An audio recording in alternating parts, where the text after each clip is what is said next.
Maandiko yanasema ya kwamba chochote apandacho mtu ndicho atakachovuna. Ukipanda uharibifu utavuna uharibifu, ukipanda kitu chema utavuna kitu chema. Mfano maandiko yanapozungumza hivyo ya kwamba yani wewe umepanda maharage, usitegemee kwamba utavuna mahindi. Wewe uliyopanda ndio utakayovuna. Kwa hiyo pia hata kwenye matendo masafi, matendo mazuri, ukipanda matendo mazuri pia utavuna hayo matendo mazuri, lakini ukipanda matendo mabaya utavuna hayo matendo mabaya.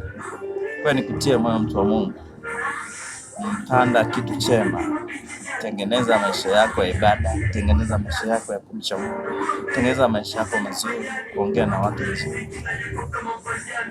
Bora usiongee, uwe mkimya tu.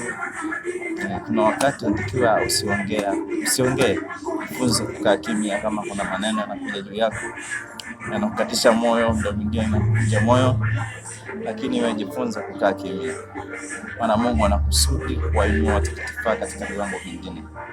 Kwa hiyo Mungu wetu ni mwaminifu sana, baki na Mungu, iwe hivyo katika jina la Yesu, amen. Nikutia moyo mtu wa Mungu popote ulipo, nataka nifanye maombi pamoja na wewe basi haya. Baba, katika jina la Yesu natamka neema juu ya mtumishi wako anayenisikiliza mahali hapa. Bwana uwe pamoja naye. Natamka ushindi na neema katika maisha yake.